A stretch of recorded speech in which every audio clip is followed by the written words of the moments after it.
Chakiya police ने किया हत्या का खुलासा। पत्नी को बदनाम करने की खुन्नस में हो गई हत्या। मित्र ने ही साथी के साथ मिलकर की कुल्हाड़ी से निर्मम हत्या। चंदौली जनपद के चकिया थाना क्षेत्र के पंडी गांव के निवासी राजेश खरवार की हत्या का खुलासा करते हुए चकिया पुलिस ने 7 बकरी चराने गए दोनों मित्रों द्वारा ही कुल्हाड़ी से गला काटकर हत्या किए जाने का खुलासा किया है। आपको बता दें कि चकिया कोतवाली क्षेत्र के पंडी गांव के निवासी मृतक राजेश खरवार के भाई गुड्डू खरवार द्वारा हत्या का मुकदमा अज्ञात लोगों के खिलाफ लिखवाया गया था। हत्याकांड का खुलासा करते हुए पुलिस टीम ने मृतक के साथ बकरी चराने गए दोनों मित्र को बोधनराम पुत्र स्वर्गीय रामवृक्ष ग्राम मुढ़ुआ तथा कपिल बहेलिया पुत्र साधु बहेलिया ग्राम पंडी को गिरफ्तार करते हुए जब कड़ाई से पूछताछ किया तो दोनों ने घटना को कार्य करने को कबूल कर लिया। इस संबंध में पुलिस अधीक्षक चंदौली आदित्य लांघे ने बताया कि मृतक के साथ बकरी चराने गए साथियों से जब कड़ाई से पूछताछ की गई तो उन्होंने बताया कि राजेश खरवार को बकरी चराने के बहाने हम लोग गुलाल बंदी के लिमथा की पहाड़ी पर सुनसान स्थान पर ले गए थे और वही कुल्हाड़ी से गर्दन काटकर हत्या कर दिया। हत्या करने वाले कपिल बहेलिया ने बताया कि राजेश खरवार मेरे परम सहयोगी पंचम को मेरे घर आने जाने पर लोगों से मेरी पत्नी से रिश्ता जोड़कर बदनामी करता है, तभी उसको खत्म करने के लिए मैंने ठान लिया था और उसे रास्ते से हटाने के लिए बोधन राम के साथ हम लोगों ने बकरी चराने के बहाने जंगल में ले जाकर योजना के मुताबिक ऊंचे पहाड़ी पर ले जाकर हत्या कर दी। धोखे से बोधन राम और कपिल बहेलिया ने राजेश खरवार के गर्दन के ऊपर कुल्हाड़ी से प्रहार किया।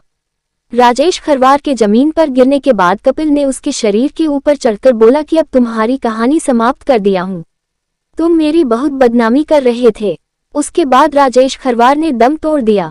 बोधन राम भी मृतक राजेश खरवार से लड़की की शादी के लिए पैसा मांग रहा था और उसे पैसा न देकर भिखारी कह दिया था। उससे बोधन राम भी चिढ़ाता था और दिनों साथ मिलकर हत्या के बाद योजना के मुताबिक दोनों चोर का कर मोबाइल फोन से प्रधान को सूचना दिए कि 5-6 लोग आकर राजेश खरवार से सुरती मांगने के मामले में झगड़ा कर हत्या कर दी है। लेकिन पुलिस ने जब कड़ाई से पूछताछ किया तो सारा राज खुल गया। दोनों अभियुक्तों के निशान से ही जंगल में फेंके गए कुल्हाड़ी को भी पुलिस ने 28 तारीख को एक दोपहर में पुलिस को सूचना मिली थी कि राजेश खरवार की हत्या कर दी गई है कुछ अज्ञात व्यक्तियों द्वारा। इसमें तत्काल परिवार की तरफ से तहरीर प्राप्त करके 103 BNS में मुकदमा पंजीकृत किया गया था अज्ञात के खिलाफ। इसमें पुलिस द्वारा इन्वेस्टिगेशन की गई। त्वरित 36 घंटे के अंदर पुलिस द्वारा इसका सफल अनावरण किया जा रहा है।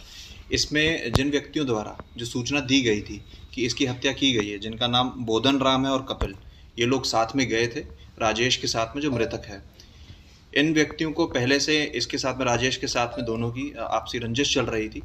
बोधन राम की बेटी की कुछ दिन बाद शादी थी। इसके द्वारा कुछ पैसे मांगे जा रहे थे और साथ ही में इसका 1 साल पहले कुछ पैसों को लेके इसके साथ राजेश के साथ विवाद हुआ था।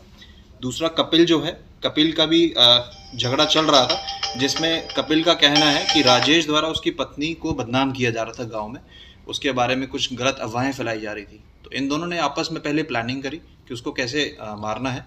इन व्यक्तियों द्वारा उसको जंगल में, जहाँ पे इनकी रोज की जो तरीका था, जंगल में ले जाके जहाँ पे बकरियां चराते थे साथ में, वहाँ पे ऊपर ऊंची पहाड़ी में लेके गए रोज की तरह और वहाँ पे बोधन द्वारा कुल्हाड़ी का इस्तेमाल करते हुए उसकी हत्या कर दी गई।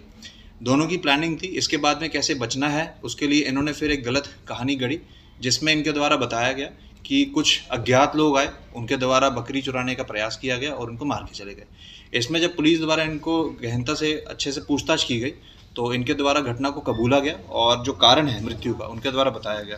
घटना में जो प्रयुक्त कुल्हाड़ी है वो भी बरामद की गई है और अन्य जो साइंटिफिक एविडेंसेस हैं उनको कलेक्ट करके उसमें FSL में भेजा जा रहा है। क्या इनका कोई पहले का भी आपराधिक इतिहास? नहीं, इनका कोई आपराधिक इतिहास नहीं था, लेकिन पुरानी रंजिश चलती आ रही थी जिसके तहत इनके द्वारा ये घटना कारित की गई है।